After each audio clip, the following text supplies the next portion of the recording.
ஹரி ஓம். அனைவருக்கும் நமஸ்காரம். இப்போ கைவல்ய நவநீதம் பாடத்திட்டத்தில் கடந்த வகுப்பில் நம்ம 69 பாடல்கள் வரைக்கும் பார்த்து முடித்தோம். இப்போ அந்த கடந்த 69வது பாடலில் என்ன சொன்னார் அப்படின்னா, இந்த லட்சியார்த்தம் வாக்கியார்த்தம் அப்படிங்கிற 2 விஷயங்களை விளக்குனார். அதாவது ஒரு வாக்கியத்தை நம்ம அப்படியே எடுத்துக்க கூடாது. அந்த வாக்கியத்துக்கு உண்டான உட்பொருள் என்ன சொல்ல வராங்க, அதனுடைய லட்சியம் என்ன அப்படிங்கிறத நம்ம தெரிந்து கொண்டு தான் நம்ம அந்த உண்மைத்தன்மையை உணர முடியும். சில வார்த்தைகள் அப்படியே நம்ம எடுத்துக்கிட்டோம் அப்படின்னா அது தவறான புரிதலாக கூட போகலாம் அப்படிங்கிறத கடந்த 69வது பாடலில் தெளிவுபடுத்தினார். அந்த அடிப்படையில் அவர் என்ன சொன்னாரு, தத்துவம் அப்படிங்கிற மகா வாக்கியத்துல தத் என்கின்ற அதுவும் தொம் என்கின்ற நீயும் அசிப்பதத்தினாலே ஒன்றாகின்றீர்கள். அதை தான் தத்துவமசி என்கிற மகா வாக்கியம் நமக்கு உபதேசிக்கின்றது அப்படின்னு எடுத்து சொன்னார். அப்ப எந்த தத் என்கிற அது, இப்ப தொம் என்கிற நான் எப்படி ஒன்றாகின்றோம், எந்த அடிப்படையில ஒன்றாகின்றோம்? அந்த வாக்கியார்த்தத்தின் அடிப்படையில இந்த உடலால் ஒன்றாகின்றோமா அப்படின்னா இல்ல. அதனுடைய லட்சியார்த்தத்தை நீங்க நல்லா ஆழ்ந்து பார்த்தீங்கன்னா, இங்க ஆன்மாவினாலும் உணர்வினாலும் தான் நம்ம ஒன்றாகின்றோம். இங்க ஈஸ்வரனோ இங்க ஜீவனோ வேறு வேறாக இல்லை. இங்க ஈஸ்வரனும் ஜீவனும் ஆன்மாவின் அடிப்படையிலே ஒன்றாகத்தான் இருக்கின்றார்கள். ஆனால் உடலினுடைய அடிப்படையிலே இவன் கிஞ்சிக்னன், அவன் சர்வக்னனாக இருக்கின்றான் அப்படின்னு கடந்த பாடத்துல தெளிவுபடுத்தினார். அந்த ஜீவ ஈஸ்வர ஐக்கியத்தை தெள்ள தெளிவாக கடந்த 69வது பாடல்ல எடுத்து சொன்னாரு. இப்ப 70வது பாடல்ல என்ன சொல்ல போறாருங்கிறத பார்ப்போம். வேதமானதுவும் கேளாய், பெயராலும் இடங்களாலும் ஓதரும் உபாதியாலும் உடலாலும் உணர்வினாலும் பாதலம் விசும்பு போல பல தூரம் அகன்று நிற்பர். ஆதலால் இவர்க்கு எந்நாளும் ஐக்கியம் என்பது கூடாதே. இங்க என்ன சொல்றாருன்னா, பேதமானதை சொல்றேன்ப்பா, ஈஸ்வரனுக்கும் ஜீவனுக்குள்ள பேதம்ங்கிறது என்ன அப்படிங்கறத தெரிஞ்சுக்கிட்டீங்கன்னா அதை நல்லா கேளுங்க. இப்ப பெயராலும் இடங்களாலும், இப்ப அவருடைய பெயர் வேற நம்முடைய பெயர் வேற, அவருடைய இருப்பிடம் வேற நம்முடைய இருப்பிடம் வேற. அப்ப இப்படி நம்ம பிரிச்சு பார்த்தோம்னா எந்த அடிப்படையில் நம்ம 2 பேரும் பிரிகிறோம்? நாம சாதாரண பிண்டமா இருக்கிறோம், அவர் இந்த பிரம்மாண்ட அண்டமாக இருக்கிறார். அப்ப சரீரத்துல எடுத்துக்கிட்டா நம்ம வியஷ்டி சரீரமாக இருக்கிறோம். வியஷ்டி சரீரம்னா தனித்த சரீரமாக இருக்கிறோம். அவர் மிக பிரம்மாண்ட சமஷ்டி சரீரமாக இருக்கிறார். அது போலவே நாம கிஞ்சிக்னனாக இருக்கிறோம், அவர் சர்வக்னனாக இருக்கிறார். அதே மாதிரி உணர்வு, இப்ப உணர்வுங்கிறது எப்படி, அந்த ஒடுக்கப்பட்ட உடல்களிலே உபாதிகளை பொறுத்து வெளிப்படுவது மாறுபடுகின்றது. இப்ப ஒரு தாவரத்தை எடுத்துக்கிட்டீங்கன்னா அது ஒரு தொடு உணர்வு மட்டும் வைத்துக் கொண்டிருக்கின்றது. அதனுடைய உணர்வு அந்த தாவரத்தினுடைய உடலுக்கு உண்டான ஒரு எல்லைக்கு உட்பட்டு அங்கு இயக்கத்தில் இருக்கின்றது. அதுபோல இங்க உபாதிகளின் அடிப்படையிலே அந்த உணர்வு பிரகாசிக்கக்கூடிய நிலைப்பாடு இந்த மனித தேகத்துக்கு உண்டான ஒரு எல்லைக்குள்ளே இருக்கின்றது. அதனால உணர்வு ரீதியாகவும் இங்கு 2 பேரும் மாறுபடுகிறார்கள். ஆனால் இங்க என்ன அடிப்படையில அந்த உணர்வுன்னா, இங்க எல்லையற்ற உணர்வு. இப்ப வெட்ட வெளி எப்படி வெளியே பிரம்மாண்டமா பறந்து கிடக்குது, ஆனா அப்படிப்பட்ட ஒரு வெட்ட வெளி ஒரு பானைக்குள்ள வந்துட்டா கடாகாசம்னு சொல்றோம். வெளியே இருக்கக்கூடிய ஆகாசத்தை மகாகாசம்ங்கிறோம். இப்ப மகாகாசம்ங்கிறது என்ன, எங்கதான் முடியுதுன்னு சொல்ல முடியாத ஒரு பிரம்மாண்டம். அது அதாவது ஆதி அந்தம் இல்லாத ஒரு நிலைப்பாட்டுல இருக்கு. ஆனா அப்படிப்பட்ட ஒரு மகாகாசத்தை ஒரு பானைக்குள்ள அடைச்ச உடனே நம்ம என்ன சொல்ல வரோம், சாதாரணமான ஒரு பேர் வச்சுக்கிறோம். அதுக்கு கடாகாசம், அந்த பானைக்குள்ள அவ்வளவுதான் இருக்குது அது அப்படின்னு நம்ம நினைச்சுக்கிறோம்.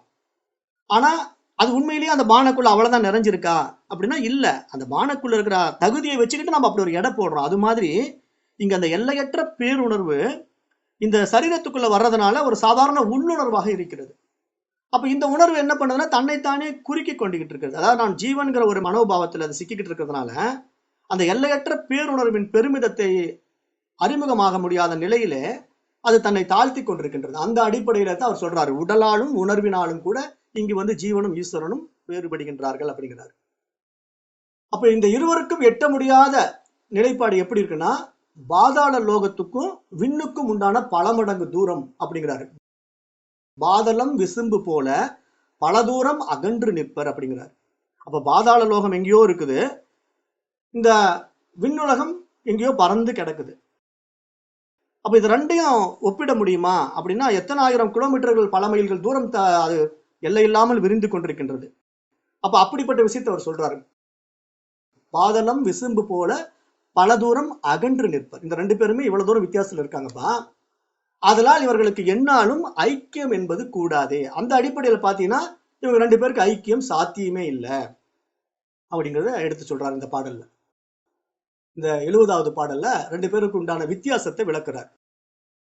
எந்த அடிப்படையில் விளக்குறாருன்னா, உடல் அடிப்படையிலையும் உணர்வு அடிப்படையிலையும் இந்த நிலைப்பாடு, நம்ம கேட்கறது, நம்ம உடம்பு இருக்கிற சைஸ் எல்லாத்தையும் தெளிவாக சொல்றாரு. அண்டம் பிண்டம் கிஞ்சிக்னன் சர்வக்னன் அப்படிங்கிற எல்லா அடிப்படையிலும் விளக்குறார். அப்ப அப்படி பார்க்கும்போது இந்த உடல் பிராணனும் சேர்ந்து இப்ப நம்ம கிட்ட இருக்கிற அந்த கரணம், மனம் புத்தி சித்தம் அகங்காரம் என்ற அந்த கரணம் ஆகிய 7ம் சேர்ந்து இந்த ஜீவனுக்கு காரிய உபாதி அப்படின்னு சொல்லப்படுது. சாஸ்திரம் என்ன சொல்லுதுன்னா, ஒரு ஜீவன் என்பவன் எப்படின்னா ஒரு காரியத்தை செய்யக்கூடியவனாக இந்த உடல் எடுத்து வந்திருக்கின்றான். அப்ப அப்படிப்பட்டவனுக்கு என்ன காரிய உபாதியா இருக்குது? இந்த உடல் பிராணன் மட்டும் இல்லாம மனம் புத்தி சித்தம் அகங்காரம் என்கின்ற அந்த கரணமும் ஆகிய 7ம் சேர்ந்து அவனுடைய காரிய உபாதியாக இங்க இருக்கின்றது. ஆனா சர்வேஸ்வரத்துவம், சர்வக்னத்துவம், சர்வேந்திரியாமித்வம், சர்வ காரணத்துவம், சர்வ ஸ்திதித்துவம், சர்வ சம்ஹாரத்துவம், சர்வ சிருஷ்டித்துவம் என்று 7 நிலைகளும் ஈஸ்வரனுக்கு காரண உபாதியாக இருக்கின்றது அப்படின்னு சாஸ்திரம் சொல்லுது. அதாவது ஜீவனையும் ஈஸ்வரனையும் அந்த சக்தியோடு ஒப்பிடுகிறார். இங்க அவர் இந்த பாடல்ல என்ன ஒப்பிடுகிறார்னா, இந்த உடலுக்கு உண்டான சக்தி எவ்வளவு தகுதி இருக்கோ அந்த அளவுக்கு தான் இந்த உடல் வேலை செய்ய முடியும். இன்னொரு உடலுக்கு என்ன அளவுக்கு சக்தி இருக்கோ அந்த அளவுக்கு அந்த உடல் வேலை செய்ய முடியும். இதைதான் நான் கடந்த பாடத்துல சொன்னேன். ஒரு பலவான் 10 பேரை தூக்கி பந்தாடக்கூடிய அளவுக்கு சக்தி வாய்ந்தவனாக இருப்பான். அவனுடைய உடல் சக்தியானது 10 பேரை தூக்கி அப்படி சர்வசாதாரணமா தூக்கி பிடிக்கக்கூடிய அளவுக்கு அவன் பலவான் மனிதன். அதே சாதாரண மனிதன் ஒரு ஆளை கூட தூக்க முடியாத பலம் குன்றியவனாகவும் இருக்கின்றான். ஆனா 2 பேரும் மனிதர்கள் தான். ஆனா சக்தி நிலையிலே மாறுபாடுகள் காணப்படுவது போல இங்க ஈஸ்வர சக்திக்கும் ஜீவ சக்திக்கும் உள்ள வித்தியாசத்தை இங்க விளக்குறார். அப்படி பார்க்கும்போது எந்த 7 நிலைகள் ஜீவன் கிட்ட இருக்கு, எந்த 7 நிலைகள் ஈஸ்வரன் கிட்ட இருக்கு அப்படிங்கறத சொல்றதுனால உடல்ங்கிற இந்த உபாதியும் இந்த உடல் இயங்குவதற்கான உயிர் இருக்கிறது இல்லையா, பிராணன், அந்த பிராணன் என்கிற 2 தத்துவங்கள் எடுத்துக்கிறாரு. உடல் தத்துவத்தையும் பிராண தத்துவத்தையும் எடுத்துக்கிறாரு. இதோட அந்த கரணத்தை 5 சேர்த்துக்கிறாரு. மனம் புத்தி சித்தம் அகங்காரம் உள்ளம்ங்கிற 5 5 கரணத்தையும் சேர்ந்து இந்த 7 விஷயங்களும் சேர்த்து என்ன பண்ற, காரிய உபாதிங்கிறார். அப்ப இதுதான் இந்த பிரபஞ்சத்துல காரியத்தை ஆற்றிக் கொண்டிருக்கின்ற உடல். ஆனா ஈஸ்வரனுடைய காரண உபாதியை என்ன சொல்ல வர்றாருன்னா, மிகப்பெரிய விஷயங்களை உள்ளடக்கி இருக்குது. அது சர்வேஸ்வரத்துவம், சர்வக்னத்துவம், சர்வ இந்திரியாதித்வம், சர்வ காரணத்துவம், சர்வ ஸ்திதித்துவம் எல்லா நிலைப்பாடுகளும் கொண்டதாக சர்வ சம்ஹாரத்துவமாகவும் அது இருக்கிறது. சர்வ சிருஷ்டித்துவமாக சிருஷ்டி செய்யக்கூடியதாகவும் அதுவே இருக்கின்றது. அப்படி மிகப்பெரிய 7 விஷயங்களை ஈஸ்வரன் உள்ளடக்கியதுனாலே அவனை காரண உபாதின்னு சாஸ்திரம் சொல்லுது. அப்ப இங்க உபாதினா என்ன புரிஞ்சுக்கணும்? இல்லாத ஒன்றின் மீது ஏற்றி வைத்தல் அப்படின்னு பொருள். அதாவது ஒரு விஷயம் இருக்குது, அது இல்லை, ஆனா அதன் மேல ஏற்றி வைத்துக் கொண்டு அது இருப்பதாக கற்பனம் செய்து கொள்றோம். இப்ப அதுதான் என்ன சொல்றோம், ஒரு கண்ணாடி ஸ்படிகக்கல் இருக்குது, அதன் பக்கத்துல கொண்டு போய் ஒரு செம்பருத்தி பூவை வைக்கிறோம். வச்ச உடனே என்ன நடக்குது, அந்த செம்பருத்தி பூனுடைய சிவந்த நிறமானது அந்த ஸ்படிக கண்ணாடிக்கல் மீது ஏறிடுது. ஏறின உடனே அந்த ஸ்படிக கண்ணாடிக்கல் பார்ப்பதற்கு சிவந்த நிறமாக மாறி விடுகின்றது. ஆனா உண்மையிலேயே அந்த கண்ணாடிக்கல்லுடைய நிறம் சிவப்பு நிறமானா இல்ல, அது களங்கமற்ற கண்ணாடி போன்றது, அதுல எந்த நிறமும் இல்லை, அது அவ்வளவு தூய்மையாக கண்ணாடி போல இருக்கு. ஆனா அப்படி ஒரு தூய்மையான பொருள்ல ஒரு கலர் ஏறிடுச்சு. அப்ப அந்த கலர் எப்படி ஏறிச்சு, சிகப்பு கலர் எப்படி ஏறிச்சு அப்படின்னு பார்த்தா, இந்த சிவந்த மலர் அதன் அருகே வைக்கப்பட்டதுனால அந்த கலர் அதன் மேல ஏறி ஒரு சிவந்த நிறத்திலே அந்த ஸ்படிகக்கல் காணப்படுவது போல இங்கு மிகப்பெரிய சக்தி படைத்த அந்த ஈஸ்வரன் மீது இந்த அறியாமைகள் ஏற்றி வைக்கப்பட்டு ஈஸ்வரனே அறியாமை நிலையில் இருப்பதாக தெரிகிறது. அதாவது பஞ்ச கோஷங்கள் அந்த ஆன்மாவை மறைக்கிறது அப்படின்னு சாஸ்திரம் சொல்லுது. ஏன்னா மிகப்பெரிய உயரிய சக்தியான ஆன்மாவின் மீது எது போய் ஏறி உட்காந்துட்டு இருக்குது? இப்போ இந்த பஞ்ச கோஷங்களும் உட்காந்துட்டு இருக்குது. இந்த உடல் உட்காந்துட்டு இருக்குது, அதன் மேல பிராணன் உட்காந்துட்டு இருக்குது, அப்புறம் மனம் உட்காந்துட்டு இருக்குது, அப்புறம் நம்ம புத்தி சக்தி வேற உட்காந்துட்டு இருக்குது, விஞ்ஞானமய கோஷம், அப்புறம் ஆனந்தமய கோஷம் அப்படிங்கிற இந்த கோஷங்கள் 5மே ஆன்மாவை மூடிக்கொண்டிருக்கின்றது. அதன் மீது ஏறி அமர்ந்து கொண்டு ஆன்மாவை மறைத்து கொண்டிருக்கின்றது. அப்ப ஒரு பளிங்கு நிற கண்ணாடிக்கல்லை எப்படி ஒரு சிவந்த நிறம் மறைக்கின்றதோ அது போல இங்க ஆன்மாவை இந்த உடல்கள் மறைக்கின்றன. ஆனா உண்மையிலேயே இந்த ஆன்மாவை வந்து இந்த சாதாரண விஷயம் வந்து மூடிட முடியுமா? அப்படி ஒரு பிரம்மாண்ட ஆன்மாவை, எல்லையற்ற ஒரு சக்தியை இந்த சாதாரண உடலோ இல்ல மனமோ இல்ல புத்தியோ அதை மூடிவிட முடியுமானா அப்படி முடியாது. அதுக்கு தான் உதாரணம் சொல்றாரு. ஒரு கண்ணாடிக்கல் மீது நிறத்தை ஏற்றிவிட முடியாது. ஆனால் பக்கத்தில் வைக்கப்பட்டதனால அந்த சிவந்த நிறம் காட்சியாகிறது. ஆனா அந்த சிவந்த நிறம் தான் அந்த பளிங்கு கண்ணாடியினுடைய உண்மை நிறமானா இல்ல, பக்கத்துல வச்சதுனால ஏறிக்கிட்டு இருக்குப்பா. அது போல இங்க ஆன்மாவின் மீது அறியாமையினாலே இதையெல்லாம் ஏற்றி வைத்துக் கொண்டு நமக்கு நாமே ஒரு பவுண்டரியை கிரியேட் பண்ணி வச்சுக்கிட்டு இருக்கிறோம். நான் இப்படிப்பட்டவன், நான் இன்னார், எனக்கு இந்த உடல் கிடைச்சிருக்கு, அவனுக்கு அந்த உடல் கிடைச்சிருக்கு, அவனுடைய மனசு அப்படி, என்னுடைய மனசு இப்படி, அவனுடைய புத்தி அப்படி, என்னுடைய புத்தி இப்படி, அவனுடைய ஞானம் இப்படி, என்னுடைய ஞானம் இப்படின்ட்டு நமக்குள்ள ஒரு அறியாமைகளை உருவாக்கி வைத்துக் கொண்டு இது போன்ற அஜ்ஞானத்திலே நாம் இருக்கின்றோம் அப்படிங்கிறத தான் இங்க சாஸ்திரம் சுட்டி காட்டுது. இங்க ஆன்மாவின் மீது இது ஏற்றி வைக்கப்பட்டு நம்ம ஏமாந்துட்டு இருக்கோம். இதைத்தான் மாயை மாயைன்னு சாஸ்திரம் சொல்லுது. ஏன் அதை மாயை மாயைன்னு சொல்லுது? வந்து போகின்ற நிறம் அது, அது நிரந்தரம் அல்ல. அந்த நிறம் அதன் மேல் ஏறவும் முடியாது. ஏன்னா அது அவ்வளவு தூய்மையான கண்ணாடிக்கல். அதன் மீது பக்கத்துல போய் செம்பருத்தி மலர் வைக்கிறதுனால அந்த கலர் மாறிடுச்சுங்கிறதுனால அந்த கண்ணாடிக்கல் சிவந்த நிறமா அப்படின்னா அது நம்முடைய அறியாமை தானே. அப்போ அந்த கண்ணாடிக்கல்லுடைய உண்மை நிறத்தை நம்ம தெரிஞ்சுக்கணும்னா நம்ம என்ன செய்யணும்? அந்த ஸ்படிகக்கல்லுடைய உண்மை நிறத்தை தெரிஞ்சுக்கணும்னா அதன் அருகே வைக்கப்பட்டிருக்கின்ற அந்த செம்பருத்தி மலரை தூக்கி தூரம் வீசிட்டா போதும். திரும்ப தானாகவே அந்த பளிங்கு நிற கண்ணாடிக்கல் இயல்பு நிலைக்கு திரும்பிடும். அதனுடைய இயல்பான நிறம் வந்து கண்ணாடி பளிங்கு போன்றது அப்படி தெரியும். அது போல இங்க உண்மையான ஆன்மாவுக்கு இடையூறாக இருக்கக்கூடிய இந்த பஞ்ச கோஷங்களை நீக்கிட்டா உண்மையான ஆன்மா பிரகாசிக்கும் அப்படிங்கறதுதான் இங்க அவங்க சொல்ல வர்ற விஷயம்.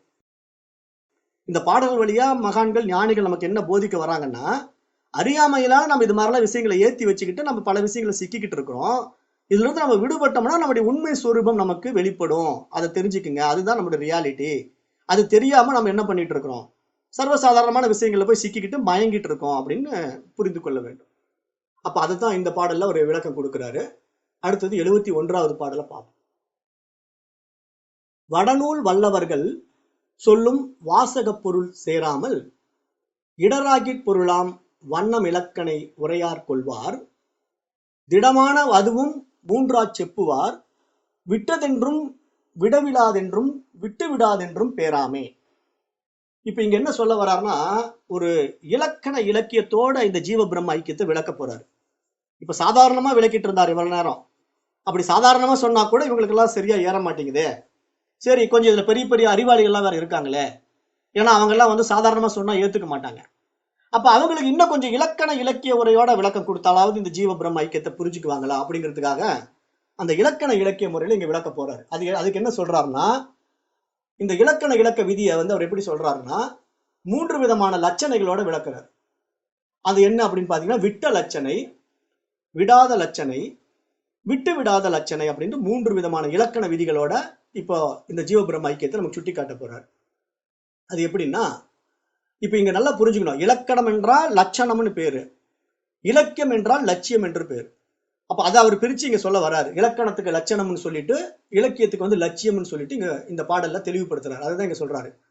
வடநூல் வல்லவர்கள் சொல்லும் வாசக பொருள் சேராமல் இடராகிப் பொருளாம் வண்ணம் இலக்கணை உரையார் கொள்வார், திடமான அதுவும் மூன்றாச் செப்புவர் விட்டதென்றும் விடவிடாதென்றும் விட்டு விடாதென்றும் பேராமே.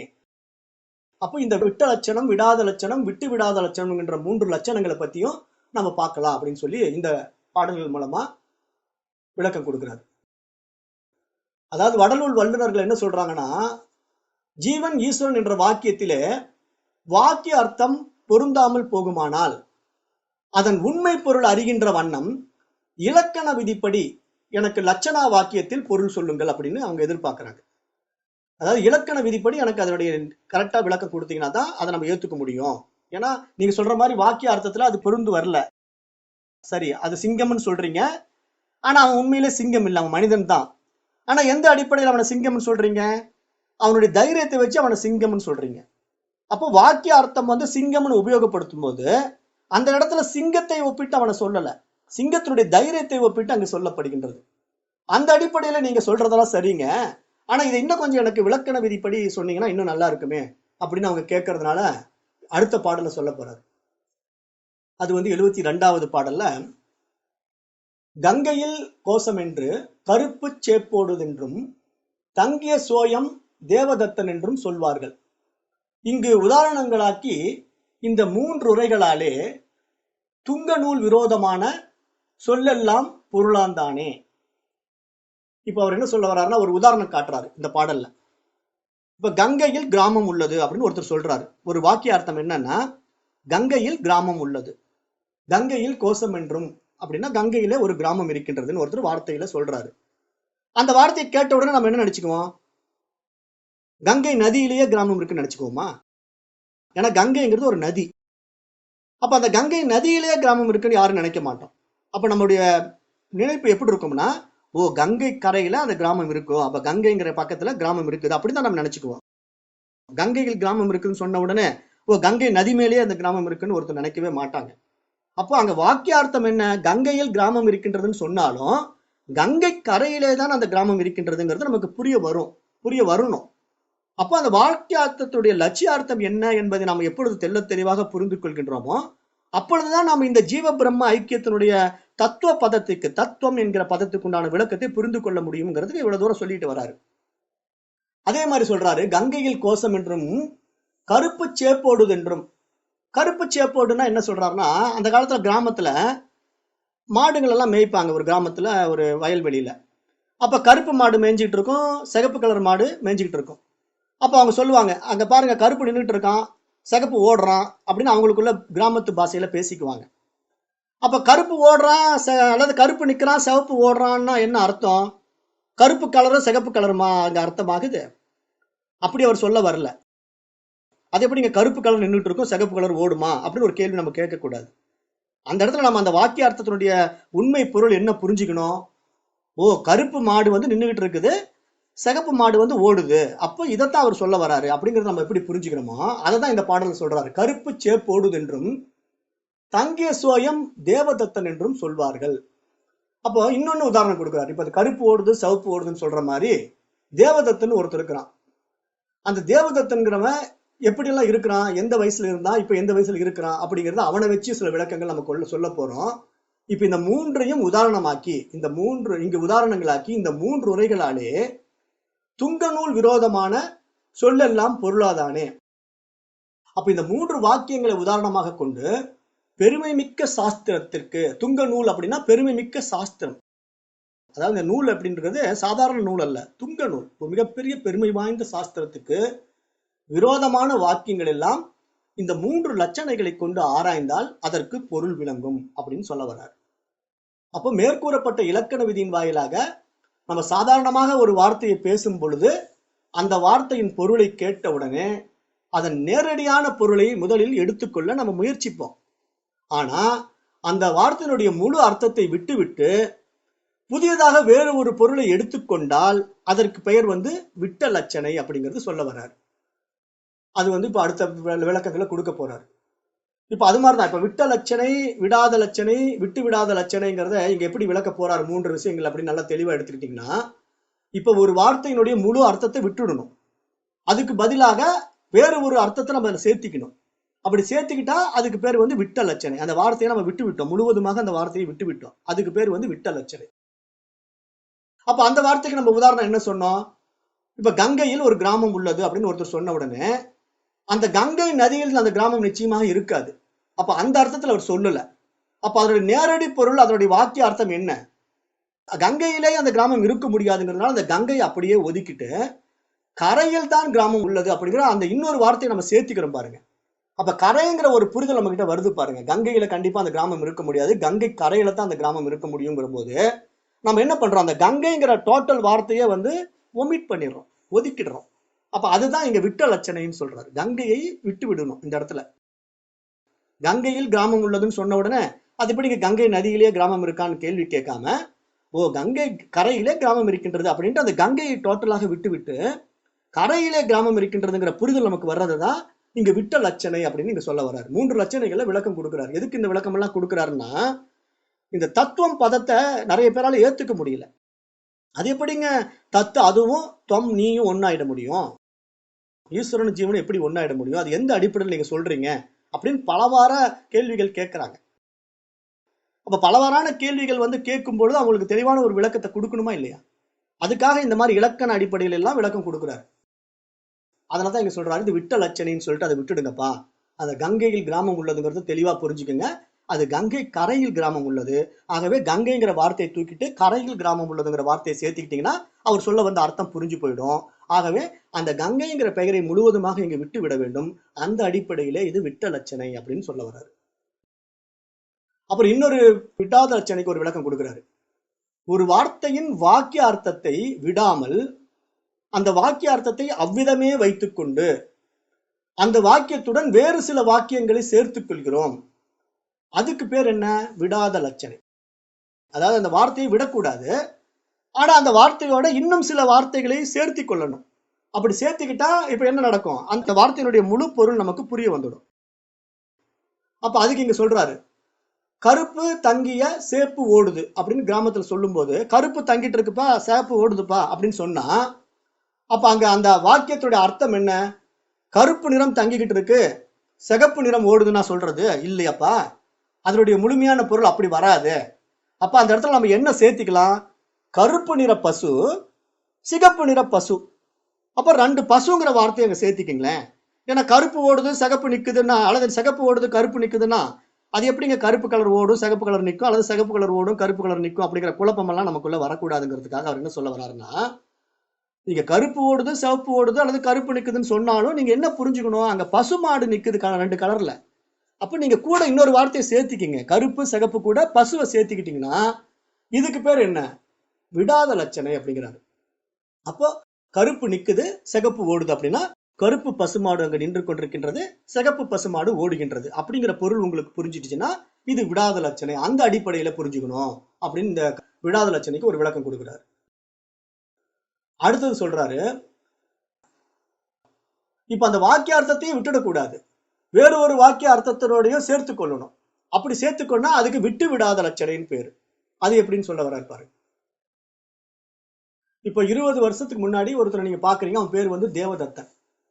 இப்ப அந்த தேவதத்தன்கிற பேர்ல இருக்கக்கூடியவனை வந்து நீங்க 20 வருஷத்துக்கு முன்னாடி பார்க்கும்போது அவன் சின்ன பையன். அப்ப அவன் அந்த சின்ன பையனா இருக்கும்போது அவன் விளையாடிட்டு இருப்பான், சந்தோஷமா இருந்துட்டு இருப்பான், அவனுடைய ஆட்டிடியூடே வேற மாதிரி இருக்கும். இப்ப 20 வருஷம் கழிச்சு நீங்க அவனை கிராமத்துல பார்த்தது பிறகு இப்ப சென்னைங்கிற ஒரு மிகப்பெரிய சிட்டியில வந்து பாக்குறீங்க. அப்ப இப்ப அவன் பெரிய ஆளா இருப்பான், 20 வயசு பையனா இருப்பான். சின்ன குழந்தையில பார்த்த பையனா இப்ப 20 வயசு பையனா நீங்க பாக்குறீங்க. அப்ப 20 வயசு பையனா பார்க்கும்போது இப்ப அதே தேவதத்தன் தான் இங்கே இருக்கிறான். ஆனா இந்த தேவதத்தன் எப்படி? பெயர் என்னமோ அதே பெயர் தான், ஆடு என்ன அதே ஆளுதான். ஆனா என்ன நடந்திருக்குது அவனுக்குள்ள? மிகப்பெரிய வித்தியாசம் நடந்துருச்சு. சின்ன குழந்தையா இருந்தவன் மிகப்பெரிய ஆளா மாறிட்டான். இப்ப அவனுக்கு மீசெல்லாம் வந்துருச்சு. அப்ப வந்து விளையாட்டுத்தனமா இருந்தான், இப்ப நல்லா அறிவாளியா இருக்கிறான். அப்ப அன்னைக்கு வந்து ஒரு சோம்பேறியா படுத்துக்கிட்டு இருந்தான் சின்ன குழந்தையில, இப்ப சுறுசுறுப்பா எல்லா வேலையும் செய்யறான். இப்ப இவ்வளவு வித்தியாசங்கள் அவன்கிட்ட நம்ம பாக்குறோம். அப்ப இங்க என்ன பண்ணணும்? ஒரு பாதியை வச்சுக்கிட்டு ஒரு பாதியை விட்டுடணும். அப்படி பண்ணா அதுக்கு பேர் என்னன்னா விட்டு விடாத லட்சணை. இப்ப நம்ம என்ன பாதியை வச்சுக்க போறோம்? அன்னைக்கு பார்த்த தேவதத்தன் வந்து சின்ன குழந்தையா இருந்தான், அவனை விட்டுட போறோம். ஆனா அதே தேவதத்தன் தான் இவன் இப்ப வந்து என்ன ஆயிட்டான்? பெரிய ஆளாயிட்டான். அப்ப இந்த தேவதத்தனை நம்ம வச்சுக்க போறோம். ஒரே தேவதத்தன் தான், காலத்தின் மாறுபாட்டால சின்ன குழந்தையா இருந்தவன் 20 வயசு பையனா மாறுறதுனால எவ்வளவோ வித்தியாசங்கள் அவங்ககிட்ட இருக்குது. அப்ப நம்ம அந்த தேவதத்தன் வேற இந்த தேவதத்தன் வேறன்னு சொல்ல முடியுமா? அப்படி சொல்ல முடியாது. ஏன்னா அன்றைய பருவத்துல அவன் சின்ன குழந்தையா இருந்தான், இன்றைய பருவத்துல அவன் வாலிப பருவத்தை அடைஞ்சிட்டான். அப்ப அந்த அடிப்படையில் நம்ம பார்க்கும்போது பாதியை விட்டுட்டு பாதியை வச்சுக்கிட்டா அதுக்கு பேர் வந்து விட்டு விடாத லட்சணை அப்படின்னு சொல்றாரு. பாதியை வச்சுக்கிட்டு பாதியை விட்டுடணும். அப்போ விட்டும் விடாததுமான ஒரு லட்சணையை வந்து விட்டு விடாத லட்சணை. இப்போ இந்த 3 லட்சணங்கள் சொல்றாரு இல்லையா? விட்ட லட்சணை, விடாத லட்சணை, விட்டு விடாத லட்சணை. இதுல எதை நம்ம ஜீவ பிரம்மத்தோட ஐக்கியப்படுத்த முடியும் அப்படின்னு நம்ம யோசிச்சு பார்த்தோம்னா, இப்ப விட்ட லட்சணை நம்ம எடுத்துக்கிட்டோம்னா இப்ப நம்ம எதெல்லாம் விட்டுடலாம்? ஜீவன் கிட்ட இருக்கிற பஞ்ச கோஷங்களை விட்டுடலாம். வேற என்ன விட முடியும்? ஜீவன் கிட்ட சைத்தன்யத்தை விட்டுடணும். அப்ப ஜீவன் ஈஸ்வரனை ஒன்னாகுமா? ஒன்னாக முடியாது. ஏன்னா டோட்டலா எல்லாத்தையும் நீங்க விட்டுட்டீங்கன்னா ஜீவனையும் ஈஸ்வரனையும் ஒண்ணு சேர்த்த முடியாது. ஏன்னா எல்லாத்தையும் நீங்க வேண்டான்னு விட்டுறீங்க. அப்படி பண்ணக்கூடாது. விட்ட லட்சணை சூட் ஆகாதுங்கிறாரு. அடுத்தது விடாத லட்சணை. இப்ப விடாத லட்சணை என்ன? இப்ப நான் வந்து ஜீவன்கிறவன ஒரு உடல்ல இருக்கான், அந்த உடலையும் வச்சுக்கிறேன், பஞ்ச கோஷங்களையும் வச்சுக்கிறோம், சைத்தன்யத்தை வச்சுக்கிறோம். அப்ப இந்த மூணையும் வச்சுக்கிட்டு ஈஸ்வரனோட கம்பேர் பண்ணி பார்த்தா அப்போவாது ஈஸ்வரன் சூட்டா வரான்னா நிச்சயமா ஈஸ்வரனுக்கும் ஜீவனுக்கும் மேட்ச் ஆகாது. ஏன்னா இவன் வந்து கிஞ்சிக்னன், அவன் சர்வக்னன். அப்ப இவனுடைய அறிவு சிற்றறிவு, அவனுடைய அறிவு பேரறிவு. அப்ப இவன் வந்து ஒரு பிண்டம், அவன் வந்து ஒரு அண்டம். அப்ப அந்த அடிப்படையில பார்த்தா வச்சுக்கிட்டாலும் செட் ஆகாது, எல்லாத்தையும் விட்டுட்டாலும் செட் ஆகாது. அப்ப என்ன பண்ணலாம்? விட்டு விடாத லட்சணையை எடுத்துக்கிட்டீங்கன்னா ஜீவனையும் ஈஸ்வரனையும் மேட்ச் பண்ணிக்கலாம். அப்ப எப்படி மேட்ச் பண்ணலாம்னு சொல்றாரு பாருங்க. இப்ப ஜீவனும் ஈஸ்வரனும் எந்த அடிப்படையில மாறுபடுறாங்க? உடல் அடிப்படையில மாறுபடுறாங்க. அதனால பஞ்ச கோஷங்களை விட்டுடுங்க. ஜீவன் கிட்ட இருக்கிற பஞ்ச கோஷங்களை விட்டுடணும். ஆனா ஜீவன் கிட்ட இருக்கிற சைத்தன்யம் நம்ம எடுத்துக்கலாம் இல்ல? ஏன்னா அவங்ககிட்டயும் ஜீவன் கிட்டயும் சைத்தன்யம் இருக்கு, ஈஸ்வரன் கிட்டயும் சைத்தன்யம் இருக்கு. அதே மாதிரி ஈஸ்வரன் கிட்ட இருக்கிற இந்த பிரம்மாண்ட அண்டத்தை விட்டுடுங்க. இந்த ஹோல் யூனிவர்ஸ்ல மறந்துடுங்க. அப்போ அங்க ஈஸ்வரன் கிட்ட என்ன இருக்குது? சைத்தன்யம் இருக்கு. அப்ப சைத்தன்யம்ங்கிற அடிப்படையில ஜீவனையும் ஈஸ்வரனையும் நீங்க பாத்தீங்கன்னா ரெண்டு பேரும் ஒண்ணுதான். ஆனா இந்த உடலுடைய அடிப்படையில வச்சுக்கிட்டு பாத்தீங்கன்னா ரெண்டு பேரும் ஒண்ணு சேர்த்தவே முடியாது. அப்ப அந்த அடிப்படையில அவர் என்ன சொல்ல வர்றாருன்னா, இங்க உடல் அடிப்படையில வேணா நீங்க கம்பேர் பண்ணி பார்க்காதீங்கப்பா. இவன் சின்னவனா இருக்கான், அவன் பெரியவனா இருக்கிறான், இவனுடைய சக்தி இப்படி, அவனுடைய சக்தி அப்படி, அப்படிங்கறதெல்லாம் நீங்க கம்பேர் பண்ணி பாத்தீங்கன்னா கண்டிப்பா இந்த தத்துவம்ங்கிற மகா வாக்கியத்துக்கு மேட்ச் ஆகவே ஆகாது.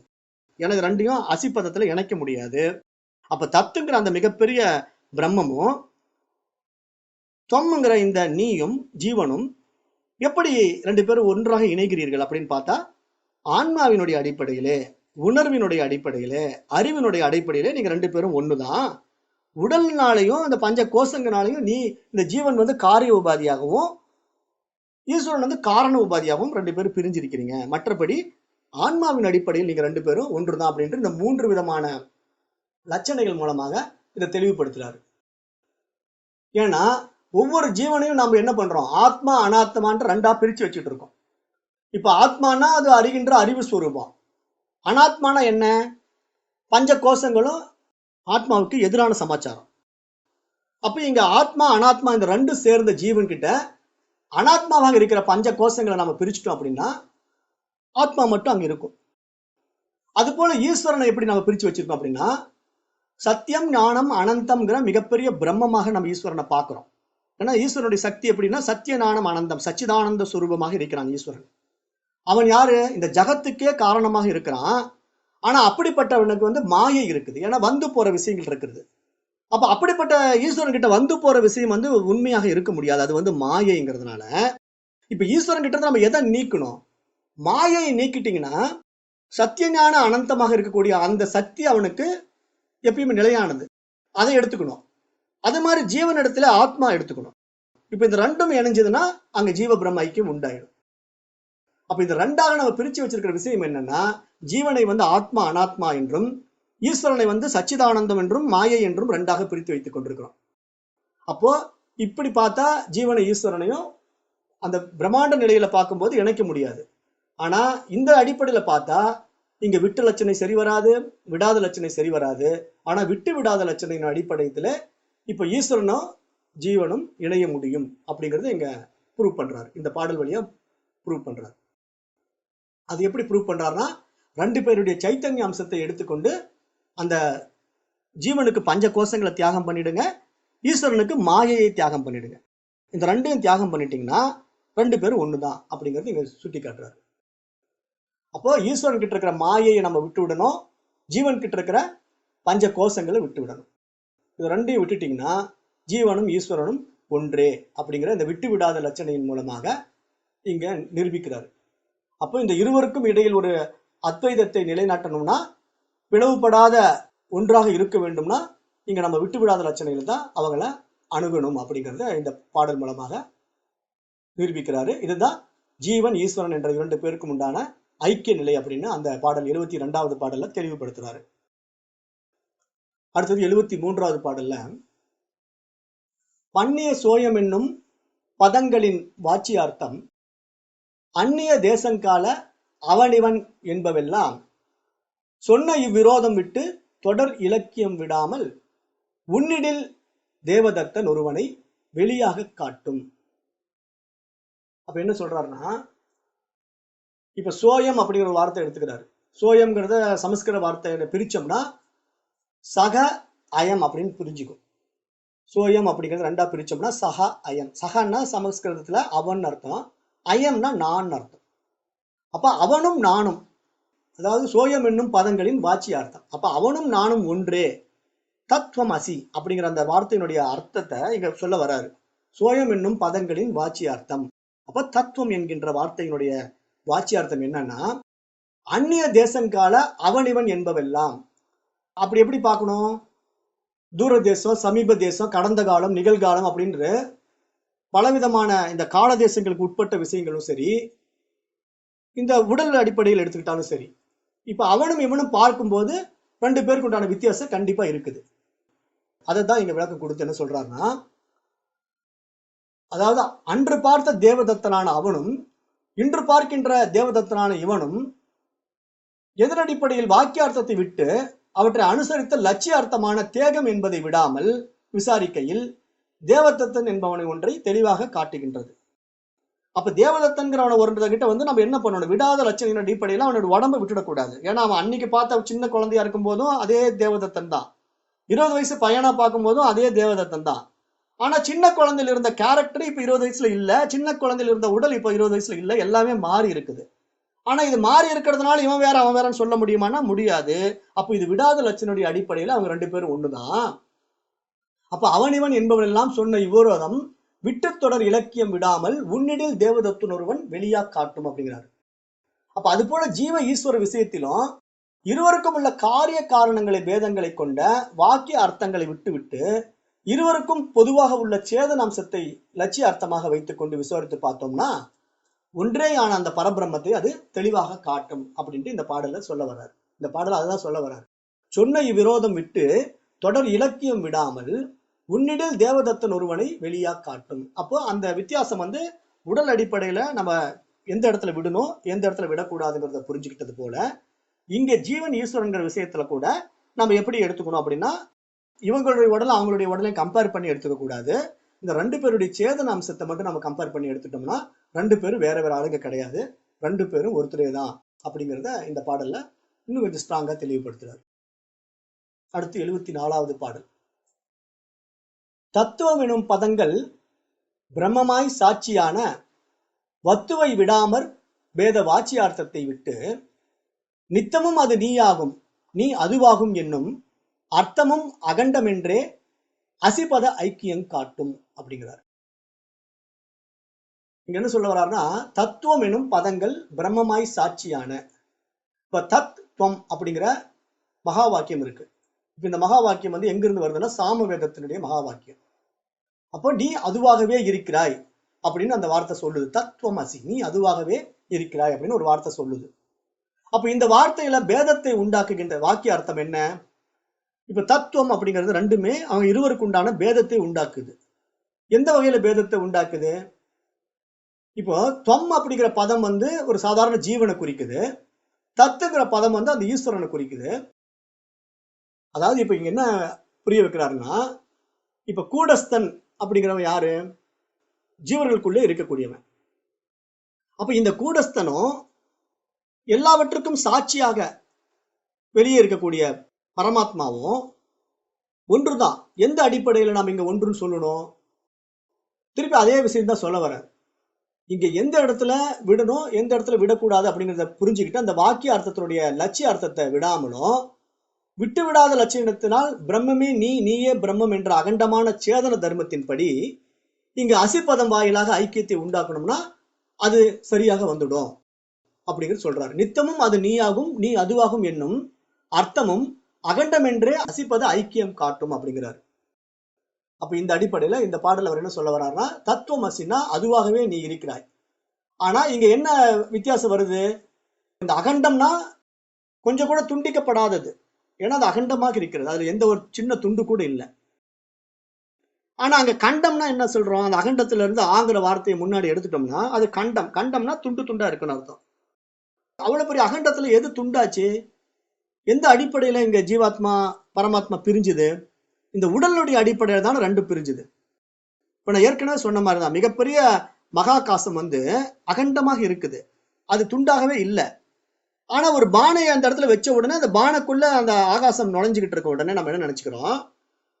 இது கடாகாசம்ங்கிறோம், அதை மகாகாசம்ங்கிறோம். அப்ப நம்ம இங்க பிரிச்சுக்கிறோம். ஒரே ஆகாசத்தை என்ன பண்றோம், ரெண்டா பிரிச்சு பாக்குறோம். இந்த பானைக்குள்ள இருக்கிறதுக்கு பேர் வந்து கடாகாசம்பா, இந்த பானைக்கு வெளியே இருக்கிறது மகாகாசம் அப்படின்னு சொல்ற மாதிரி இங்க ஜீவ ஈஸ்வர பிரிதல் எப்படி வருதுன்னா இந்த உடலுடைய அடிப்படையில தான் பிரியுது, கண்டமும் அகண்டமும் பிரியுது. அப்ப இதை நீங்க எப்படி புரிஞ்சுக்கணும்னா, இந்த தோன்றிய ஆபாச தத்துவம், அதாவது மாயையில் பிரதிபலித்த ஆபாசமாகிய ஈஸ்வரனுக்கு உண்டான சேதனமும் ஜீவனுக்கு உண்டான சேதனமும் தான் இங்க மாறுபடுது. என்ன அடிப்படையில மாறுபடுது, உடலுடைய அடிப்படையில மாறுபடுது. அப்ப இந்த உடல்ங்கிற விஷயத்தை நீங்க நீக்கிட்டு பாத்தீங்கன்னா ரெண்டு பேருடைய சைத்தன்யமும் ஒன்றுதான். அவன் வந்து சமஷ்டி ஸ்வரூபமாக இத்தனை உடல்களையும் வச்சுக்கிட்டு இருக்கிற மிகப்பெரிய விராட்டா இருக்கிறான், எல்லையற்ற பிரம்மாண்டமாக இருக்கிறான், அகண்டமா இருக்கிறான். இவன் என்ன பண்றான், விஎஸ்டி சரீரத்துக்குள்ள தனியா வந்துட்டு அதே சைத்தன்யத்தை இவனு வச்சுக்கிட்டு இருக்கான். ஆனா பாக்குறதுக்கு தனிப்பட்ட ஒரு உடல் எடுத்தது மாதிரி தெரியறதுனால இவன் எல்லா விதத்திலும் சிறியவனா மாறிடுறான். அப்ப இவனை வந்து ஜீவன் சொல்றோம், அவனை வந்து ஈஸ்வரன் சொல்றோம். அந்த அடிப்படையில நீங்க பிரிச்சு பார்க்க கூடாது, அது உடல் அடிப்படையில உண்டான பிரிவினை வந்துடும். அதனால ரெண்டு பேருடைய சேதனத்தை தான் நம்ம இங்க முக்கியமா எடுத்துக்கணும் அப்படிங்கறத மீண்டும் மீண்டும் அவரு ஆழமாக வலியுறுத்துறாரு. அதை எப்படியெல்லாம் பிரிக்கணுங்கிறத அவர் சொல்றாரு. இப்ப ஜீவனுக்கும் ஈஸ்வரனுக்குள்ள வித்தியாசம் எப்படி நம்ம சாதாரணமா எடுத்துக்கிறோம், ஒரு மலைக்கும் மடுவுக்கும் உள்ள வித்தியாசம் மாதிரி நம்ம பார்க்கிறோம். அப்படி ரெண்டு பேரையும் பார்த்தோம்னா ஒன்னும் சேர்த்த முடியாது. அப்ப கண்டிப்பா ரெண்டு பேருக்கு இணைப்பு உண்டாக்கவே முடியாது. ஆனா இங்க ஆபாச சகித மாயை, அதாவது தோன்றி மறைகின்ற இந்த உடல்ங்கிற விஷயத்துல ரெண்டு பேருமே ஒண்ணுதான். ஏன் அப்படின்னா இங்க எதுவுமே இந்த தோன்றி மறையக்கூடிய பொருள் வந்து நிலையற்றது. இப்ப இந்த உடல் இருக்கும், இன்னொரு 50 வருஷம் கழிச்சு இருக்காது. ஒரு குழந்தை இப்ப இன்னைக்கு பிறக்குதுன்னா அந்த குழந்தை 100 வருஷம் கழிச்சு இருக்காது. அப்ப ஒரு 100 வயது வரைக்கும் வாழக்கூடிய ஒரு தகுதி உள்ள ஒரு உடல் வந்து போகின்ற ஒரு உடல் தான்.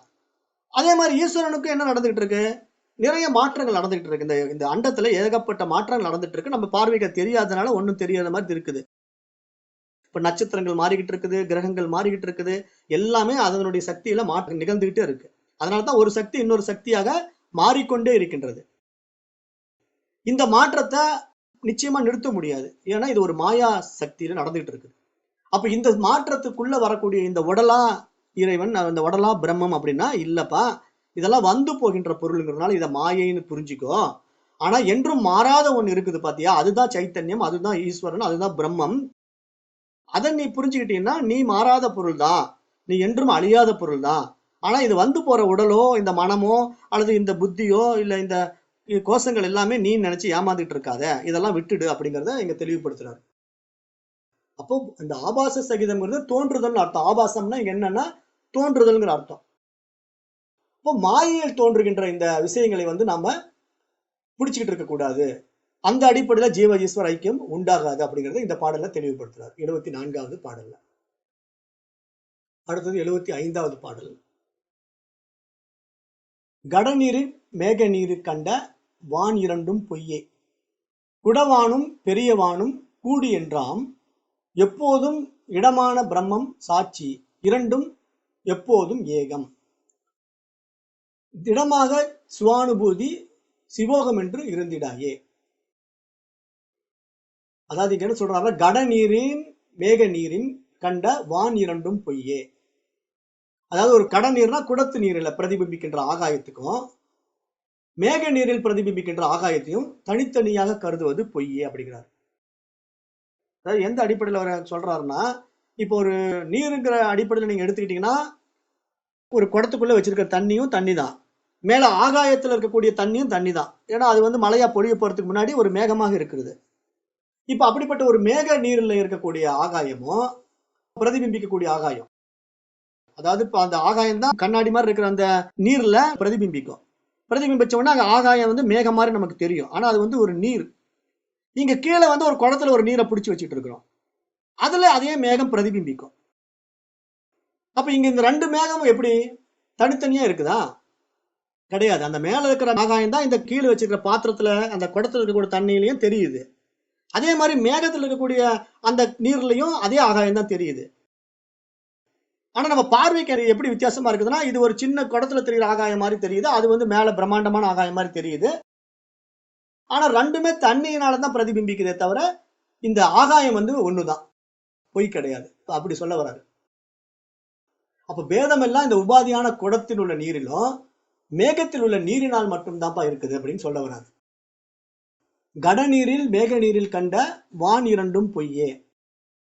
அப்ப அந்த ஆகாயம் பிரதிபிம்பிக்கக்கூடிய அந்த உருவம் குடத்துல வச்சிருக்கிற தண்ணியில பார்த்தாலும் ஒண்ணுதான், ஆகாயத்துல இருக்கிற தண்ணியில பார்த்தாலும் ஒண்ணுதான். ஆனா நாம பிரிச்சு பார்க்கறது நம்முடைய அறியாம அது ரெண்டும் ஒண்ணுதான் அப்படின்னு அவர் சொல்ல வர்றாரு. அதான் இந்த முதல் பாட்டுல பொய்ன்னு சொல்றாரு. கடநீரில் மேக நீரில் கண்ட வான் இரண்டும் பொய்யே, குடவானும் பெரியவானும் கூடி ஒன்றாம் எப்போதும். அப்ப குடத்தில் உள்ள ஆகாயமும் எங்கும் நிறைந்துள்ள பரவெளி ஆகாயமும் எப்போதும் ஒன்றுதான். ஏன்னா அந்த ஆகாயத்தை பிரிக்க முடியாது. அந்த பிரிவு எதனால உண்டாகுதுன்னா, ஒரு வடிவத்துக்குள்ள நம்ம உட்படுத்திக்கும் போது ஒரு பவுண்டரியை நம்ம கிரியேட் பண்ணிக்கிறோம். இப்ப எப்படி இந்த பரந்த நிலப்பரப்ப நம்ம ஏக்கரா கணக்கில் பிரிச்சுக்கிட்டு இது என்னுடைய இடம், இது உன்னுடைய இடம்னு சொல்றோம். அந்த பவுண்டரி நமக்குள்ள வச்சுக்கிட்டதுனால இது நமக்கு உண்டான இடத்த நம்ம பட்டா போட்டு வச்சுக்கிட்டு இந்த இடம் என்னுடைய இது, இதுக்குள்ள நீ வரக்கூடாது, அது உன்னுடைய இடம், உன்னுடைய இடத்துக்குள்ள நான் வரமாட்டேன் அப்படி நம்ம பிரிச்சு வச்சுக்கிறதுனால இந்த மொத்த நிலப்பரப்பும் பிரிஞ்சிடுமா?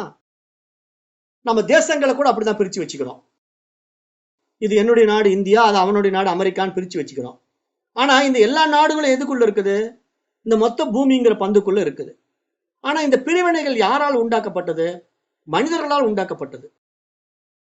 ஏன்னா இந்த மொத்த பூமியும் ஒன்றே, அந்த நிலப்பரப்பு எங்கும் பிரிக்க முடியாதது. ஆனா அந்த பிரிவினைகளை உண்டாக்குவது எது? மனித மனம்.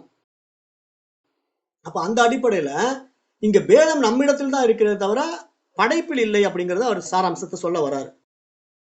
இந்த படைப்புல பேதம் இல்லை. அப்ப பேதம் என்பாம் உபாதியான குடத்தில் உள்ள நீரினாலும் மேகத்தினாலும் தான் இருக்குதே தவிர உண்மையிலே ஆகாயத்தில் பேதம் இல்லப்பா. அது மாதிரி பூமி அப்படித்தான். இங்க குடவானும் பெரியவானும் கூடி ஒன்றாம் எப்போதும், இடமான பிரம்மம் சாட்சி இரண்டும் எப்போதும் ஏகம் அப்படிங்கிறார். அது போல உடல் என்ற உபாதிக்குள் இருக்கின்ற ஜீவ சாட்சியான கூடஸ்தனும் எங்கும் வியாபித்திருக்கின்ற ஈஸ்வர சாட்சியான பிரம்மமும் எப்போதும் ஒன்றே என்ற திடமான உன் சுய அனுபவத்தில் நானே சிவம் என்று இருப்பாயாக. அதுதான் அங்க சொல்ல வர்றார். எப்படி சொல்ல வர்றாருன்னா, இடமான பிரம்மம் சாட்சி இரண்டும் எப்போதும் ஏகம், திடமாக சுவானுபூதி சிவோகம் என்று இருந்திடாயே. சிவம் அகம், அகம் சிவம் அப்படின்னு சொன்னா சிவோகம்னு பேரு. சமஸ்கிருதத்துல அகம்னா நான், சிவம்ங்கிறது என்றும் அழியாத பொருள் பிரம்மம். அப்ப நானே சிவம், சிவோகம் அப்படின்னு சொல்றது சமஸ்கிருத வார்த்தை. அதுதான் அவர் சொல்றாரு, சிவமே நான் அப்படின்னு இருக்கணும் அப்படின்னு சொல்ல வர்றாரு. அப்ப இந்த பாட்டுல அவர் சொல்ல வர்ற இந்த சாராம்சம் என்னன்னா, கடநீரின் மேக நீரில் கண்டவான் இரண்டும் பொய்யே, குடவானும் பெரியவானும் கூடி ஒன்றாம் எப்போதும். அந்த ரெண்டு வானத்திலையும் வேறுபாடெல்லாம் இல்லப்பா. குடத்துல தெரிகிற வானமும் வெளியே மேகத்தில் இருக்கக்கூடிய வானமும் ஒண்ணுதான். ஆனா நம்ம பிரிவினை எல்லாம் அந்த நீரில தான் இருக்குது. இங்க பானைக்குள்ள சின்ன நீரை வச்சுக்கிட்டு அதுல தெரிகிற ஆகாயத்தை பார்த்துக்கிட்டு இது ஒரு சிறிய ஆகாயம்னு சொல்றோம். மேல பிரம்மாண்டமான நீர்நிலையில தெரியக்கூடிய ஆகாயத்தை பெரிய வானம்னு சொல்றோம். ஆனா இங்க அப்படியெல்லாம் இல்லப்பா, எல்லாம் ஒண்ணுதான் அப்படின்னு இங்க அவர் விளக்கம் கொடுக்கிறார். அதுதான் இந்த 75வது பாடல்ல சொல்லிக்கிட்டே வர்றாரு. அதாவது அவர் இந்த தத்துவம் அசி அப்படிங்கிற ஒரு மகா வாக்கியத்தை எடுத்துக்கிட்டு அதை எப்படியெல்லாம் விளக்கம் கொடுக்க முடியணும், எப்படியெல்லாம் சொன்னா புரிஞ்சுக்குவாங்க அப்படிங்கிறதுக்கு பல விஷயங்களை கையாளுறாரு. ஏன்னா ஒரு மகா வாக்கியம் சாதாரணமா சொல்லிடுச்சு, தத்துவம் அசி, நீ அதுவாகவே இருக்கிறாய் அப்படின்னு ஒரு வார்த்தையை அது சொல்லிடுச்சு.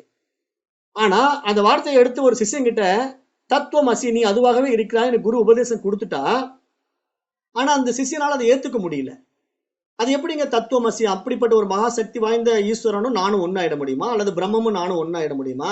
அதனுடைய சக்தி எப்படிப்பட்டது, என்னுடைய சக்தி எப்படிப்பட்டது, அப்புறம் அதனுடைய இதெல்லாம் எவ்வளவு ஒரு பிரம்மாண்டமா இருக்குது, என்னுடைய இதுல ஒண்ணுமே இல்லை, நீங்க என்னையும் அதையும் நினைக்கிறீங்களே அப்படின்னு சொல்லி அவன் கேள்வி கேட்கும்போது அவர் சொல்ல வர்றாரு, எந்த அடிப்படையில நீங்க ரெண்டு பேரும் ஒண்ணுன்னு நினைச்சுக்கிட்ட?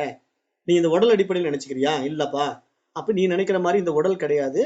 ஈஸ்வரன் நீ நினைக்கிற விஷயமும் நீ நினைக்கிற மாதிரி இந்த யூனிவர்சல் அப்படியே உன்னோட பொருந்தாது. ஏன்னா நீ யூனிவர்சத்துல ஒன் ஆஃப் த பார்ட் தான். அப்ப இந்த மொத்த யூனிவர்சலும் இந்த மொத்த பிரபஞ்சமும் ஈஸ்வரனாக இருக்கிறதுனால இங்க இருப்பது ஈஸ்வரன் மட்டும்தான் இருக்கிறான். ஆனா நீ என்ன பண்ணிட்ட, தன்னைத்தானே பிரிச்சு வச்சுக்கிட்டு ஈஸ்வரன் வேறு நான் வேறுன்னு சொல்லிக்கிட்டு இருக்கிறதுனால உங்க ரெண்டு பேரும் பிரிஞ்சு இருக்கிறீங்க. ஆனா நீங்க ரெண்டு பேரும் வேற வேற கிடையவே கிடையாது. நீங்க ரெண்டு பேரும் யாருடைய அம்சம்? சைத்தன்ய அம்சம், பிரம்மத்தினுடைய அம்சம் நீங்க ரெண்டு பேரும். அதனால நீங்க ரெண்டு பேரும் நீங்க பிரியவே இல்லை. பிரிவினை எல்லாம் உங்களுடைய மனதில தான், மனிதனுடைய மனதில தான் இருக்குது அப்படிங்கறத அவர் எடுத்துக்கிறதுக்காக இவ்வளவு ஒரு பிரம்மாண்ட தத்துவத்தை விளக்கிக்கிட்டே வராரு. இந்த பாடல்கள் வழியா சொல்லிக்கிட்டே வராரு. இதை மாத்தி மாத்தி பாடல்ல சொல்றாரு. எத்தனை பாடல்ல எந்தெந்த வகையில சொல்ல முடியுமோ அந்தந்த வகையில விளக்கம் கொடுக்குறாரு. இலக்கணம், இலக்கியம் அப்படின்லாம் எடுத்து எல்லா அறிஞர்களும் புரிந்து கொள்ளணும். ஒரு சாதாரண மனிதன் வந்து சாதாரணமா சொன்னா கூட ஏத்துக்குவான். ஆனா அறிஞர்கள் அவ்வளவு சீக்கிரம் ஒரு சாதாரண விஷயத்தை ஏத்துக்க மாட்டாங்க. ஏன்னா அவங்களுக்கு தெள்ள தெளிவான விளக்கங்களை கொடுத்தாக வேண்டிய கட்டாயம் இருக்கிறது. அப்போ இந்த மிகப்பெரிய தத்துவமசிங்கிற மகா வாக்கியத்தினுடைய உண்மையான பொருள் நாம எப்படி புரிஞ்சுக்கிறோம் அப்படின்னா, நான் அதுவாகவே இருக்கிறேன் அப்படிங்கிற அடிப்படையில புரிஞ்சுக்கிறோம். இப்ப இங்க புரிஞ்சுக்கிட்ட இந்த விஷயம் வந்து நம்ம அடுத்த பாடல் 76 அடுத்த வாரம் போலாம். இப்ப இந்த புரிதல் எப்படி இருக்கணுங்கிறத ஒரு சின்ன விளக்கம் கொடுக்குறேன். இப்ப இந்த தத்துவமசி அப்படிங்கிற மகா வாக்கியத்தினுடைய பொருளை நம்ம உள்வாங்கும் போது, இப்ப நான் அகம் பிரம்மாஸ்மி, நானே அந்த பிரம்மமாக இருக்கிறேன் அப்படிங்கிற ஒரு புரிதல் நமக்குள்ள வருது. இப்ப அகம் பிரம்மாஸ்மிங்கிற புரிதல் வந்த உடனே பெரும்பாலும் அவங்க என்ன பண்றாங்க தெரியுங்களா? இப்ப நானே இறைவன், நானே கடவுள்ங்கிற ஒரு அகங்காரத்துக்குள்ள வந்துடுறாங்க. இப்ப அந்த அகங்காரம் என்ன நடக்கும் அப்படின்னா, அப்பவும் ஈஸ்வரன் பிரம்மத்திலிருந்து அவனை பிரிச்சிடும். ஏன்னா இது வந்து ஒரு ஏற்றி வைக்கப்பட்ட அறிவாக அவன் இடத்துல போய் சிக்கிக்கும். ஏன்னா இப்ப இந்த பெரும்பாலானவங்க இந்த மாதிரி வேதாந்த பாடங்களை படிச்சுட்டு தன்னை கடவுள் மாதிரி பாவிச்சுக்கிட்டு அப்படியே தானே கடவுள்னு சொல்லிட்டு திரிகிறாங்க பாத்தீங்களா? அந்த நிலைப்பாடு வந்து என்ன நடந்துரும் தெரியுமா? ஈகோவனுடைய உச்சம் ஆயிடும். ஏன்னா இங்க அகம் பிரம்மாஸ்மிங்கிறது ஏன் இது வந்து மீண்டும் மீண்டும் சொல்லுதுன்னா, அதாவது ஜீவனும் ஈஸ்வரனும் வேறு வேறு இல்ல. அந்த ஈஸ்வரனில் நீ ஒரு அங்கம். நீ உன்னை வந்து சாதாரணமா மதிப்பிட்டுக்காத. நீ வந்து சாதாரண உடல் ஒரு கிஞ்சிக்கணும்னு நினைச்சுக்காத. நீ ஒரு மிகப்பெரிய அம்சம் அப்படிங்கிறது எதன் அடிப்படையில் சொல்ல வராங்கன்னா, அந்த பிரம்மாண்ட சக்தி இந்த பிரபஞ்சத்துல இயங்கிட்டு இருக்கு. அதுல ஒரு சிறு அணு நீ அப்படின்னு இங்க புரிய வைக்கிறதுக்காக அந்த ஈஸ்வரனும் ஜீவனும் ஒண்ணு அப்படிங்கிறத தெள்ள தெளிவாக விளக்கிக்கிட்டே வராங்க. ஆனா இதை அறகுறையா கேட்டு புரிஞ்சுக்கிட்ட மாணவர்கள் என்ன பண்ணிடுறாங்கன்னா, அகங்காரத்துக்குள்ள வந்துட்டு, ஓ இவ்வளவு நாள் நான் சாதாரண ஜீவனா இருந்துட்டு இருந்தேன், அப்ப நான் வந்து மிகப்பெரிய சக்திமானா, அப்ப பிரம்மாண்டமான பிரம்மமானானு, அப்ப எனக்கு நிகரா இங்க ஒண்ணுமே இல்லை அப்படிங்கிற ஒரு ஈகோல வந்துட்டு என்ன பண்ணிடுறாங்கன்னா, அந்த சைத்தன்ய அம்சத்துல தன்னை பிரம்மமாக பார்க்காம இந்த பஞ்சகோஷங்களுக்குள்ளேயே சிக்கிக்கிட்டு தன்னை பிரம்மமா பாக்குறாங்க. பஞ்சகோஷங்களை விடுறது இல்லை. பஞ்சகோஷங்களை விட்டுட்டு பிரம்மமா பார்த்தா எல்லாமே இல்லாம போயிடும். ஏன் எல்லாமே இல்லாம போயிடும்? தனக்கு வேற இங்க ஒண்ணுமே இல்லையே, இருப்பதெல்லாம் சைத்தன்யம் மட்டும் தானா. இங்க யாருகிட்ட போய் ப்ரூவ் பண்றது? இருக்கிற நானே தான் எல்லாமா இருக்கிறேன். என்ன போய் நான் இந்த நான் தான் உங்ககிட்ட போய் சொல்றதுல நீங்க ஏதாவது கேட்கறதுக்கு இருக்கீங்களா? இல்ல நீங்க வேற நான் வேறன்னு பிரிச்சு பாக்குறதுக்கு இங்க ஏதாவது இருக்குதா? இரண்டாவது பொருள் ஒண்ணு இங்க இல்ல. இரண்டாவது பொருள் இருந்தா தானே நான் நீ அப்படிங்கிற அந்த வேற்றுமைகளை நிரூபிக்க வேண்டிய அவசியம் உண்டாகும். ஆனா இங்க அறகுறையா படிச்ச பாடத்திட்டத்தினால வர்ற பிரச்சனை என்னன்னா, அகம் பிரம்மாஸ்மிங்கிற ஒரு அகங்காரம் தனக்குள்ள வந்த உடனே, நானே கடவுள் அப்படிங்கிற ஒரு ஈகோ அதிகமான உடனே அவன் என்ன பண்றான்னா, அப்படியே எல்லாரையும் ஒரு துச்சமா பாக்குறான். அப்புறம் அவனுடைய ட்ரெஸ் வேற சேஞ்ச் ஆயிடுது. அவனுக்கு வந்து பாத்தீங்கன்னா அப்படியே புலித்தோல் போட்டுக்கிறான், கழுத்துல ஒரு உத்ராட்சம் போட்டுக்கிறான், கையில ஒரு சூலாயத்தை ஏத்திக்கிறான், எடுத்துக்கிட்டு நானே சிவம் அப்படிங்கிறான். அப்ப நானே சிவம் அப்படின்னு அவன் சொல்ற அந்த அகங்காரம் எங்க ஆடுதுன்னா, அந்த உடலினுடைய அடிப்படையில் அங்க ஆடிக்கிட்டு இருக்குது. ஆனா உணர்வும் அறிவும் அவன் தான் அவன் எப்ப புரியுதோ அப்ப இங்க எல்லாத்தையும் விடுறது தானே இங்க சாஸ்வதம். ஏன்னா பஞ்சகோஷங்களையே நீக்குங்குது சாஸ்திரம்.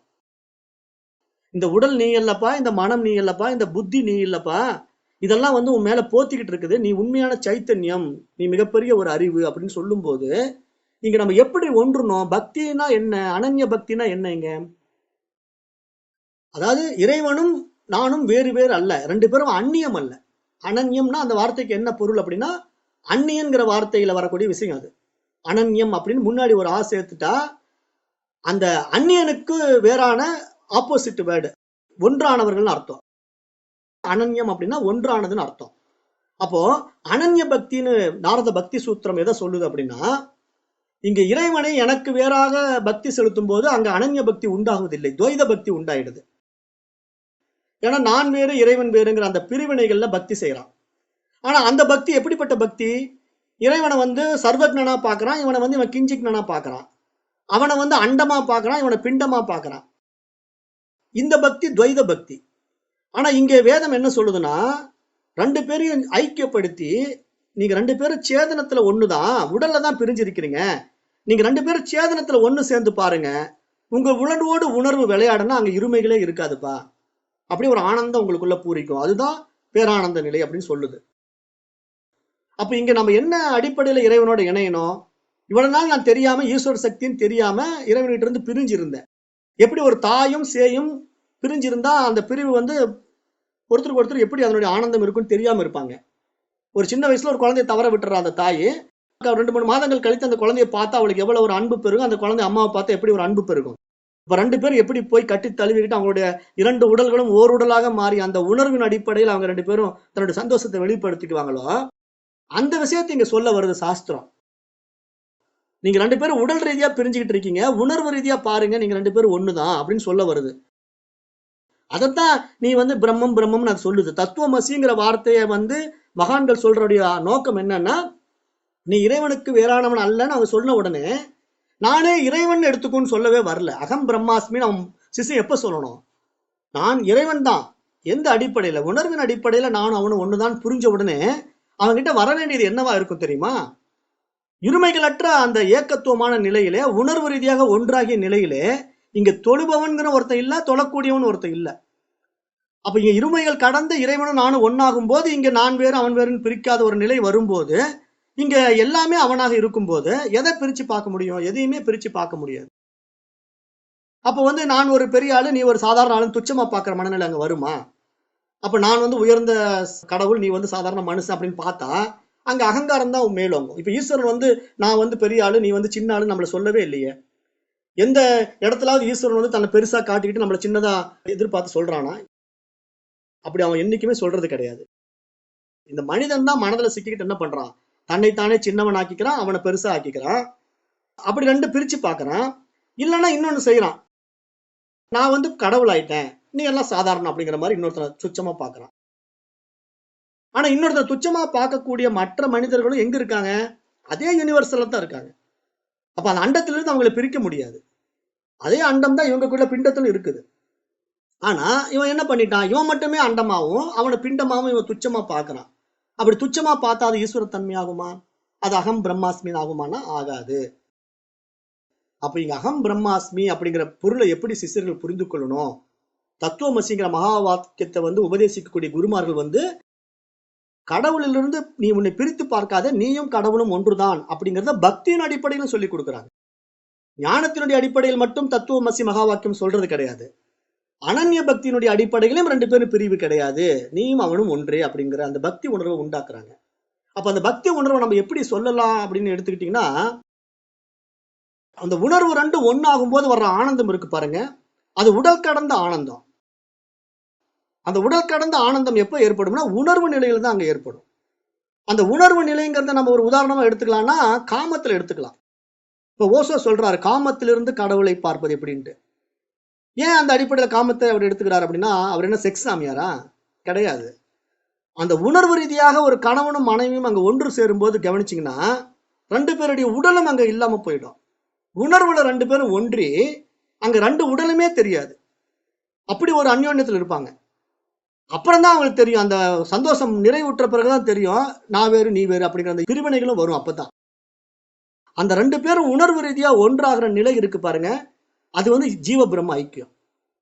அதை ஒரு உதாரணமாக ஒப்பிடுறாரு, காமத்திலிருந்து கடவுளை எப்படி அணுகிறது அப்படின்ட்டு. அப்போ உணர்வு தான் இங்க இறைவன், பிரஜானம் பிரம்மம்ங்கிறது சாஸ்திரம். இதே மகா வாக்கியம் தான் சொல்லுது, தத்துவமசி நீ அதுவாகவே இருக்கிறான்னு சொல்லி முடிச்சுட்டு அடுத்த ஒரு வார்த்தை சொல்லுது, அயமாத்மா பிரம்மம், பிரஜானம் பிரம்மம், அப்படின்னு நிறைய விஷயங்கள் சொல்லிட்டே வருது. நான் அந்த ஆத்மாவே பிரம்மம், அந்த உணர்வே பிரம்மம்னு சொல்லும் போது அந்த உணர்வு தான் பிரம்மம்னா இங்க உங்களுடைய உணர்வு என்னுடைய உணர்வு நீங்க பிரிச்சு பார்க்க முடியுமா?